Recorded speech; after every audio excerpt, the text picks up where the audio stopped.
അമ്മേ കക്കിരിക്കുന്ന കക്കിരിക്കപ്പേരക്കാക്കി തരുവാ. ഇന്ന് കക്കിരിക്കപ്പേരക്കും വേണോ? ആ വേണം. സമയമായില്ല ചോറിന്. ആക്കിക്കോ, അത് വേഗാവും. ഇതും കൂടെ ആക്കിയിട്ട് മതിയാ ചോറ്? ആ മതി. അപ്പം നമുക്ക് കക്കിരിക്കപ്പേരക്കാക്കാൻ പോയാലോ? വേഗം നല്ല നല്ല കരിക്കാന്ന് പാടിയിട്ട് നല്ല ഫ്രഷായി കക്കിരിക്കാന്ന്. ഇത് മുറിച്ച് തിന്നാന്ന് വെച്ചിട്ട് വാങ്ങിയതല്ലേ? ആ സാറല്ല, പെരക്കാക്കിയാ മതി. എന്തായാലും തൈരുണ്ടല്ലോ. അപ്പൊ എനിക്ക് മുറിച്ചിട്ട് വേണ്ടേ? തിന്നാൻ വേണ്ടേ? പച്ച വേറെ ഉണ്ട്. എന്നാ പിന്നെ ഇത് പെരക്കാക്കാം അല്ലേ? കക്കരിക്ക ഉണ്ടാക്കാൻ വേണ്ടി നമുക്ക് ഇതിൻ്റെ തോല് നമുക്ക് കളഞ്ഞെടുക്കാം. ഇതിപ്പം പീടിയെന്ന് വാങ്ങിയതായതുകൊണ്ട് നമ്മൾ തോല് കളയുന്നുണ്ട്. പക്ഷെ വീട്ടിലെല്ലാം ഉണ്ടാകുകയാണെങ്കിൽ തോല് കളയണമെന്നൊന്നുമില്ല, തോലോടെ തന്നെ ഉണ്ടാക്കാം. ഇതിപ്പോൾ പീടിയെന്ന് വാങ്ങിയതായതുകൊണ്ടാണ്.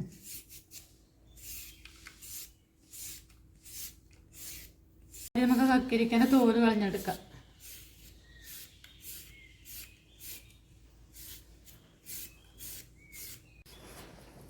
ഇനി വട്ടത്തിൽ മുറിക്കണ? ഇല്ല, ഇത് എനിക്ക് തിന്നാൻ വേണ്ടി. എനിക്ക് നോക്കിക്കോ.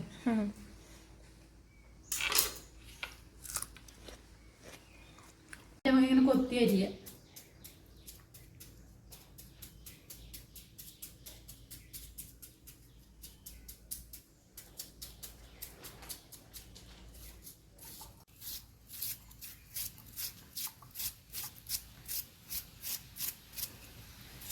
തൈരല്ലേ ഇതിന് വേണ്ടതല്ലേ?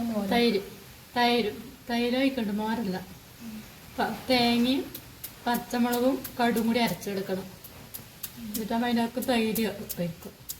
പിന്നെ അതിന് വറവിടുക, കടുവും ചുവന്നമുളകും കൂടിയിട്ട് കുറച്ച് ഉപ്പും കൂട്ടി മുറിച്ചിട്ട് മിക്സാക്കി വെക്കണം.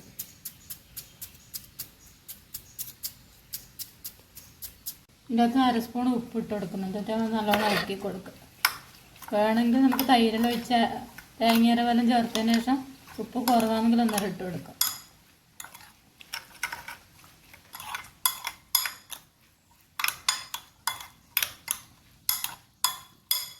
ഉപ്പിട്ടത് കഷ്ണത്തിന് പിടിക്കാൻ വേണ്ടി ഉപ്പിട്ട് നല്ലോണം മിക്സാക്കി വെച്ചാൽ കഷ്ണത്തിന് കക്കരിക്കെല്ലാം നല്ല ഉപ്പ് പിടിച്ച് വെക്കും.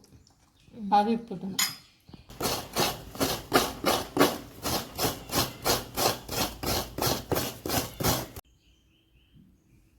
അതിന് വേണ്ടുന്ന പെരക്കിനോടൊന്ന് തേങ്ങ ചിരകി വെച്ചിട്ടുണ്ട്. കുറച്ച് തേങ്ങ, കുറച്ച് കടു, 4 പച്ചമുളക് ചെറുതാണ്. നമ്മൾ വീട്ടിൽ തന്നെ ഉണ്ടായതായതുകൊണ്ട് ചെറിയ സൈസ് മുളക്, എരിവുണ്ട് താൻ. ഒക്കെ ഇത് മിക്സിയിലിട്ടിട്ട് നല്ലോണം അരച്ചെടുക്കാം.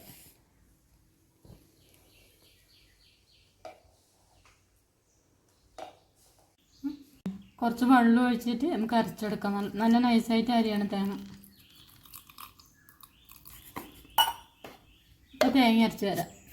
നമ്മൾ പെരക്കിന് വേണ്ടി തേങ്ങ, പച്ചമുളക്, കടു, ലേശം വെള്ളവും ചേർത്ത് നല്ലോണം നൈസായി അരച്ചെടുത്തിട്ടുണ്ട്. നമുക്ക് ഇതിലൊക്കെ ഒഴിച്ചു കൊടുക്കാം. കക്കരിക്ക അരിഞ്ഞതിലൊക്കെ ഇത് ഒഴിച്ചു കൊടുക്കാം.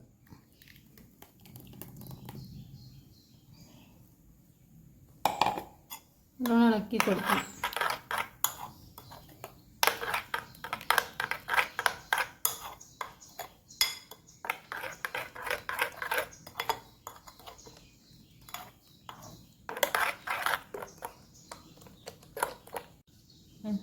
ഇതിനകത്ത് നമുക്ക് തൈര് ഒഴിച്ചാൽ കട്ട തൈരാണ്. 1/2 ഗ്ലാസ് തൈര് എടുത്തിട്ടുണ്ട്. അപ്പോൾ നമ്മൾ ഇതിനകത്തേക്ക് ഒഴിച്ചെടുക്കാം കക്കരിക്ക പെരക്ക്.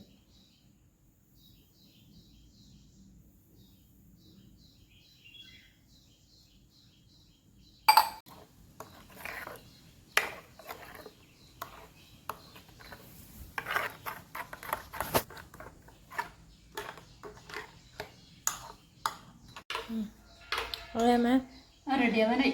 ഇതിനുണ്ട് ഉപ്പ് ഉണ്ടാക്കാം. ഞാൻ നേരത്തെ ഇട്ട് ഉപ്പ് ആവാൻ നോക്കി.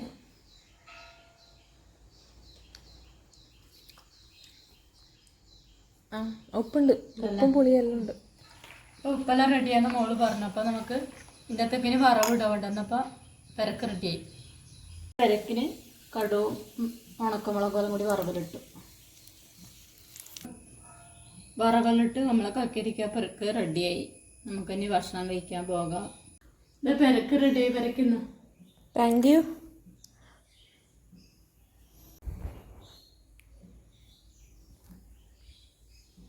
അപ്പോൾ പെരക്കിൻ്റെ വീഡിയോ ഇഷ്ടമെങ്കിൽ എല്ലാവരും എന്നെ സപ്പോർട്ട് ചെയ്യണം കേട്ടോ. അപ്പോൾ വീഡിയോ ഇഷ്ടമെങ്കിൽ എല്ലാവരും ലൈക്ക് ചെയ്യാനും സബ്സ്ക്രൈബ് ചെയ്യാനും മറക്കല്ലേ. Tata bye. അടുത്ത വീഡിയോ ആയിട്ട് പിന്നെ കാണാം.